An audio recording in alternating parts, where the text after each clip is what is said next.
చేతన్ అగర్వాల్ కేసులో విచారణ జరిగే కొద్దీ రోజు రోజుకి మరిన్ని సంచలన విషయాలు బయటకు వస్తూనే ఉన్నాయి. ఇప్పుడు మరొక కీలక విషయం బయటకు వచ్చింది. సియా దగ్గర 2 ఫోన్లు ఉన్నట్లుగా గుర్తించారు అధికారులు. ఇప్పటి వరకు ఒక ఫోన్ మాత్రమే ఉందంటూ అందరూ భావించారు. కానీ సియా దగ్గర 2 మొబైల్ ఫోన్లు ఉన్నాయి. ఇప్పుడు ఆ 2వ మొబైల్ ఫోన్లో షాకింగ్ నిజాలు బయటపడుతున్నట్లుగా తెలుస్తోంది. ఇప్పటికే సియా గోయల్ మొబైల్ డేటా రికవరీ చేశారు పోలీసులు. తన ప్రియుడితో సైన్ లాంగ్వేజ్లో మాట్లాడినట్లుగా గుర్తించారు. నిక్ నేమ్స్తో మాట్లాడుకున్నట్లుగా కూడా పోలీసులు చెప్తున్నారు. సియా చేతన్లకు 14 రోజుల జ్యుడిషియల్ కస్టడీ విధిస్తూ మరోవైపు లై డిటెక్టర్ టెస్ట్కు వాళ్ళు నో చెప్పినటువంటి పరిస్థితి కూడా కనపడింది. 14 రోజుల జ్యుడిషియల్ కస్టడీ విధించింది కోర్టు.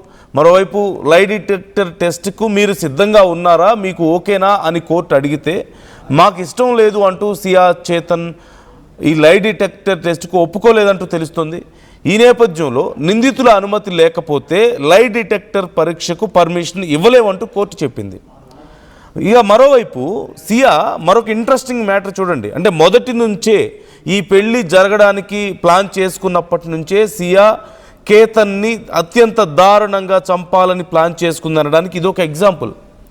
సియా తన ఫ్రెండ్తో స్నాప్చాట్లో చేసినటువంటి మెసేజ్లు ఇప్పుడు బయటకు వచ్చాయి. అందులో అక్కడ ఒక పెద్ద కోటలో ఒక ప్యాలెస్లో వీళ్ళు పెళ్లి చేసుకుంటున్నారు కాబట్టి 17 కోట్లు పెట్టి కేతన్ దాన్ని బుక్ చేశాడు కాబట్టి అందులోకి రావాలంటే ప్రత్యేకంగా ఒక ఎంట్రీ కార్డు ఉంటుంది. మరి ఆ కార్డు ఒక పాస్ కావాలి అంటే దానికి ప్రత్యేకంగా వాళ్ళ ఐడి కార్డును కూడా తీసుకొని దాని మీద డీటెయిల్స్ అని మెన్షన్ చేస్తారు. సో దానికోసం అని చెప్పి తన ఫ్రెండ్కి నీ ఐడి కార్డు పంపించు, ఆధార్ కార్డు అని చెప్పి మెసేజ్ చేసిందట. ఆ తర్వాత వాళ్ళ ఫ్రెండ్ ఆ ఐడిని పంపించే లోపే వాళ్ళ ఫ్రెండ్తో మెసేజ్ చేసిందట. ఏమని, అసలు జరగని పెళ్లి కోసం నేను ఇదంతా చేస్తున్నాను, ఎలాగో ఈ పెళ్లి జరగదు అని చెప్పిందట. అంటే ఈ పెళ్లి జరగదని కేతన్ని అత్యంత దారుణంగా చంపాలని చెప్పేసి ప్లాన్ చేసుకుంది అనేది ముందు నుంచే ఈ ఆలోచనలన్నీ ఉన్నాయనేది అర్థమవుతుంది ఇక్కడ మనకి. సో వెరీ సింపుల్, ఇక్కడ it's very much pre planned. చాలా రోజుల నుంచి ముందే జరుగుతుంది. ఏదో ఒక రోజు 2 రోజులు కాదు, చాలా రోజుల ముందు నుంచే జరుగుతుంది. మనందరికీ తెలిసిందే. ఆ తర్వాత జూన్ 18న లోగఢ్ కోటపై నుంచి కేతన్ను తోసి సియా కేతన్ ఎలా చంపేశారు అనేది. సో ఇప్పుడు కొత్తగా తెలుస్తున్న విషయాలు మరింత బ్రీఫ్గా ఒకసారి మనం చూస్తే, నెంబర్ 1, లై డిటెక్టర్ టెస్ట్ కనుక చేపిస్తే అసలు విషయం ఎక్కడ బయటపడుతుందో అని భయపడి మేము సిద్ధంగా లేము ఈ టెస్ట్కి అంటూ కోర్టుకు చెప్పారు. కోర్టు ఏమో నిందితుల అంగీకారం లేకుండా లై డిటెక్టర్ టెస్ట్ చేయడానికి అవకాశం లేదు అంటూ చెప్పింది. బట్ 14 days రిమాండ్కి అయితే వాళ్ళని పంపించారు. అలాగే ఈ జరగని పెళ్లికి అనవసరంగా ఈ టికెట్ ఎందుకు అంటూ కూడా తన ఫ్రెండ్తో చేసినటువంటి చాట్ డీటెయిల్స్ బయటపడుతున్నాయి. అంటే ముందు నుంచే ప్లాన్లో ఉన్నారు, ఈ పెళ్లి జరగదన్న విషయం ముందు నుంచే క్లారిటీ ఉంది.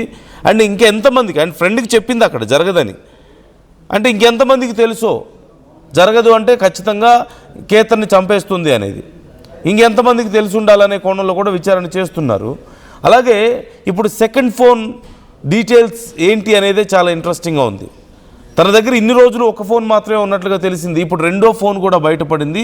ఆ ఫోన్లో ఈ కేసుకు సంబంధించి చాలా విషయాలు ఉన్నట్లుగా సమాచారం. మోరోవర్ చేతన్ అలాగే సియా ఇద్దరు కూడా కోడ్ లాంగ్వేజ్లో, సైన్ లాంగ్వేజ్లో మాట్లాడుకున్నట్లుగా తెలుస్తుంది. అంటే మనం జనరల్గా సినిమాల్లో క్రిమినల్స్ మాట్లాడుకోవడాన్ని మనం వింటూ ఉంటాం. క్రిమినల్స్ లేదంటే డ్రగ్ పెడ్లర్స్ లాంటి వాళ్ళు మాట్లాడుకోవడాన్ని మనం రెగ్యులర్గా వింటూ ఉంటాం.